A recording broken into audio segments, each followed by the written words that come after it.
Lors des conflits armés, les populations sont celles qui payent le lourd tribut. En plus de perdre la vie, le viol devient une arme redoutable. Suite à la crise post-électorale de 2010-2011, la Côte d'Ivoire a été indexée par l'Organisation des Nations Unies comme ayant enregistré un grand nombre de violences sexuelles.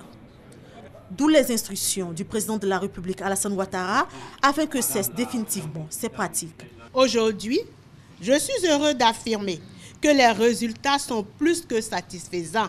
Vous l'avez entendu tout à l'heure. En moins de 5 années, nous sommes passés de 478 cas de violences sexuelles imputés aux forces de défense et de sécurité ainsi qu'aux groupes armés à un seul cas de tentative de viol. Ces résultats méritent d'être salués. Aujourd'hui, la Côte d'Ivoire peut être fière de ses avancées en matière de prévention des violences sexuelles au sein de ses forces armées.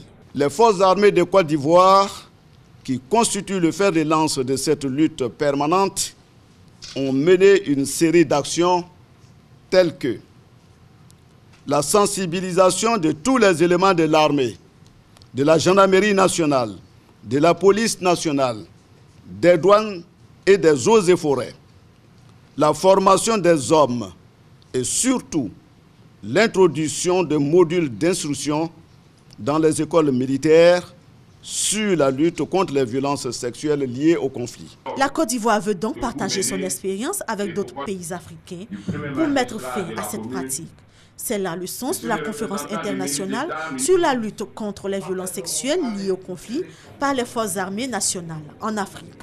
3 jours durant, les experts des Nations Unies et les forces de défense et de sécurité de 8 pays, dont la Côte d'Ivoire, vont plancher sur les stratégies à mettre en place pour que ce fléau cesse définitivement.